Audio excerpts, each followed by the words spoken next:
Bybelinterpretasiefoute nommer 3. Vergeesteliking of oorinterpretering van 'n teks.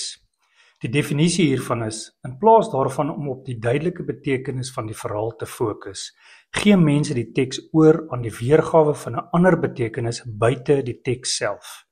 Daar is dele van die Bybel, soos byvoorbeeld profeseë, wat 'n geestelike betekenis agter die teks het, maar nie alle skrifgedeeltes het verborge betekenisse daarin nie. 'n Voorbeeld hiervan is Matteus 17 vers 22. En Jesus antwoord hulle: deur julle ongeloof, want voorwaar ek sê vir julle, as julle geloof het soos 'n mosterdsaad, sal julle vir hierdie berg sê, gaan weg hiervandaan daarna toe, en hy sal weggaan en niks sal vir julle onmoontlik wees nie. 'n Verkeerde interpretasie hier is, jou woorde het krag. Jy is soos God op hierdie aarde. Wat Jesus in hierdie vers geleer het is, ons woorde het krag.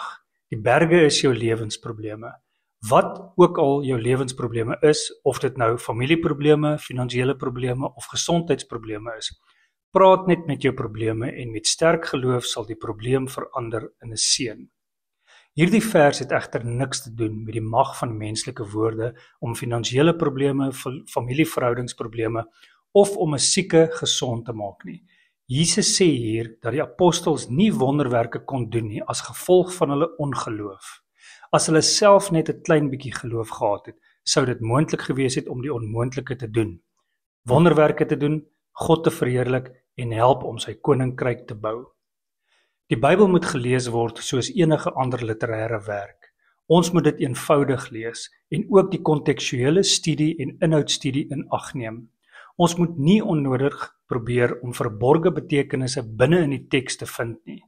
God het sy woord op 'n eenvoudige, maklike en verstaanbare manier aan ons geopenbaar. Mense hoef nie verborge waarhede daarin te soek nie. Wat God wou sê, het hy in eenvoudige en verstaanbare woorde gesê. 'n Eenvoudige uitleg van die skrif is voldoende. Leer die Bybel in konteks.